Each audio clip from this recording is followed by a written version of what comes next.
Là, ce qui est curieux, c'est qu'on va basculer dans l'univers artistique, etc., mais aussi une passionnée de théâtre.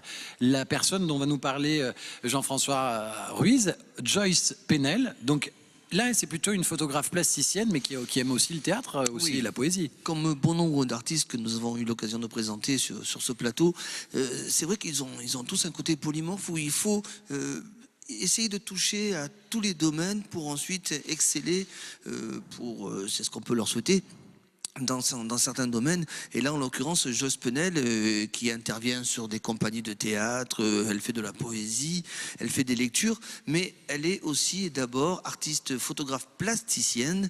Elle intervient à l'école des beaux-arts municipale de la Seine-sur-Mer et elle intervient sur une technique qui s'appelle le cyanotype, comme on le voit à l'image. Et c'est ce que je disais alors, cyanoptique, ça vient de cyan, comme le bleu cyan, voilà, et c'est là qu'on comprend en voyant ce qu'elle fait. Qu'elle nous explique dans le reportage, où il faut tout simplement, c'est assez basique, hein, puisque c'est une technique qui date de 1842, et c'est quelque chose d'assez basique, mais où il faut simplement soit mettre le négatif à une lumière d'ultraviolet ou une lumière du jour, et grâce à ce procédé chimique, eh bien, on réussit à obtenir ce résultat qui est assez intéressant et qui donne cette couleur cyan que l'on retrouve et très souvent, notamment dans le nom des cartouches d'imprimante.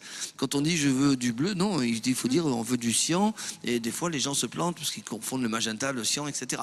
Bref, tout ça c'est aussi le bleu de Prusse qu'on appelle aussi, je crois, le bleu de Prusse, non? Oui, exactement, exactement. Ça permet, et il faut faire un procédé. Alors, c'est des procédés chimiques, mais à la fois naturels, puisque contrairement aux procédés chimiques qui sont utilisés pour l'image, la photo argentique, là on a du ferricyanure de potassium et du citrate de fer et une feuille à papier et de l'eau, et ça suffit pour donner et rendre visible ce beau procédé photographique. Là, justement, les cyanotypes que l'on voit à l'antenne, c'est des cyanotypes que tu nous as amenés. Oui, donc qui sont de la création de Joyce Pennel, et qui sont des photos qui sont toujours différentes de par le temps d'exposition qui est laissé dans le temps de révélation, mais il y a une base commune qui est ce négatif numérique qui sert de base. Ce que je vois, c'est-à-dire qu'en les voyant, c'est-à-dire moi perso, j'aurais même pas su que c'était de la photo. J'avais l'impression que c'était vraiment du dessin. On a vraiment l'impression de voir du dessin.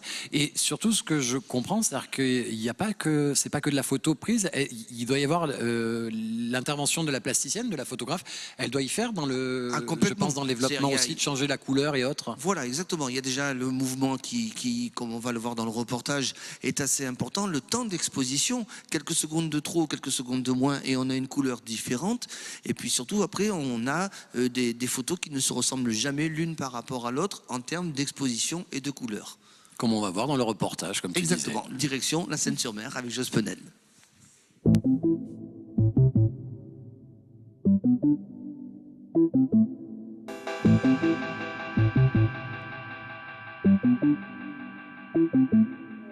Je m'appelle donc Joyce Pennel, je vis et travaille à la Seine-sur-Mer. J'anime des ateliers photo depuis une dizaine d'années à l'école des beaux-arts municipale de la Seine-sur-Mer. J'ai un atelier personnel où je pratique la photographie dans tous ses états, on va dire.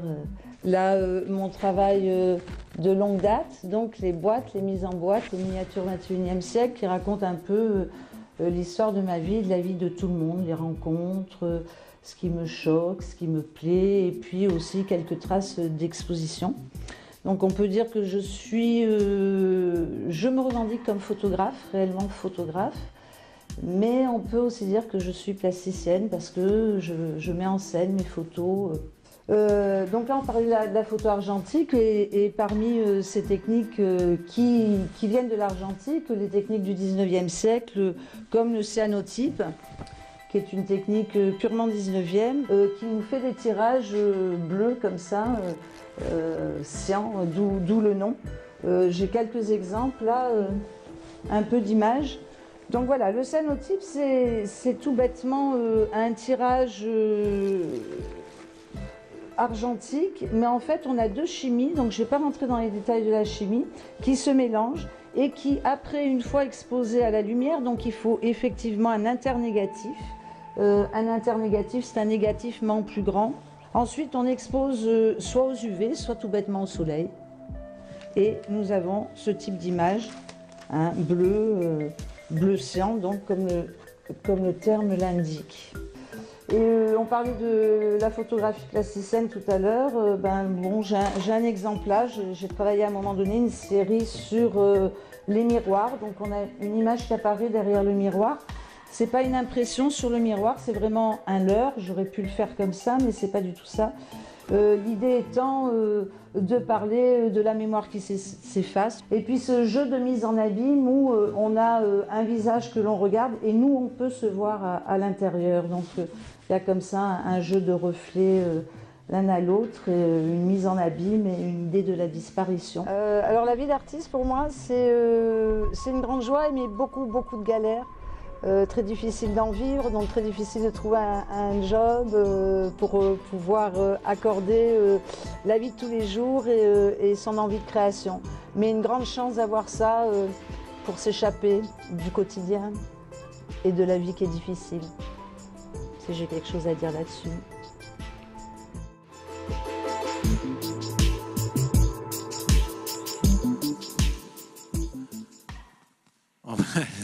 Ça c'est Mickaël. Voilà. C'est quoi la vie d'artiste pour toi, Mickaël?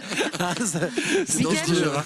je pense que Mickaël veut devenir comédien, donc je lance un appel à tous les producteurs, tous les réalisateurs qui nous regardent et qui ont un projet de film. Prenez-le. C'est quelqu'un qui veut un comédien qui a un beau profil. On vous le donne, on vous l'offre. Et on va revenir avec cette Joyce Pennel qui est basée juste à côté de Toulon, pour pas entendre dans l'oreillette les garçons qui me font la Et donc on vient de le voir, c'est-à-dire qu'on a vu ce travail de cyanotype.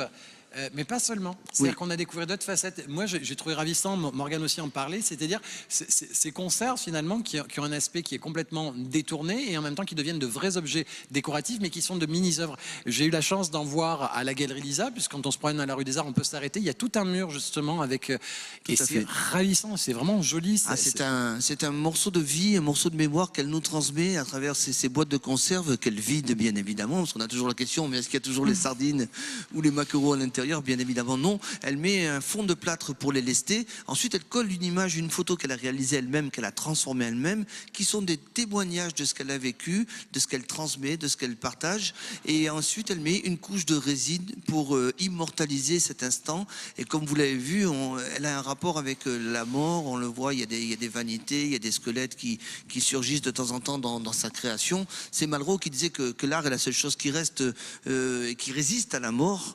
Et c'est vrai qu'à travers son travail, Joyce essaie de transmettre son savoir-être, ses expériences, mais avec beaucoup de poésie, beaucoup de douceur. On en a quelques exemples là sur le plateau. Et chaque boîte de conserve qui est censée conserver des aliments comme les sardines, mais chaque boîte de conserve conserve un souvenir, une trace de vie qu'elle nous transmet à travers ses œuvres. Et ce qui est marrant aussi, c'est qu'à d'un seul coup, on voit ces têtes de mort, etc. C'est vraiment totalement dans l'esprit cabinet de curiosité. Totalement. Et je trouve que cette association, cette accumulation de boîtes avec ça donne un aspect complètement contemporain et moderne de ce cabinet de curiosité qui est une vraie tradition française. Et voilà, c'est plutôt ingénieux et judicieux. J'ai vu ce cyanotype, je vais y arriver, hein, cyanotype, il suffit de mémoriser. On a eu ça. Et il y a eu ces miroirs aussi. Voilà, alors les miroirs, c'est une autre forme de transmission de son propre reflet par rapport à la vie, par rapport à la mort. Et les miroirs sont mis en abîme. Alors la mise en abîme, c'est-à-dire que lorsqu'on met un miroir en face de l'autre, on a une espèce de reflet qui continue à l'infini.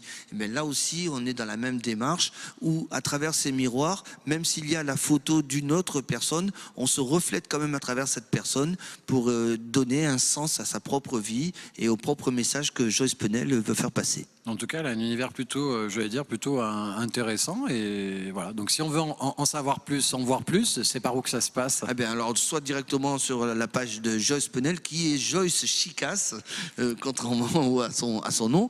Et puis, bien sûr, la Galerie Lisa aussi, pour vous donner toutes les informations que vous souhaiteriez. Et galerielisa.com. Exactement. Voilà, c'est pas compliqué. Merci Jean-François. Merci.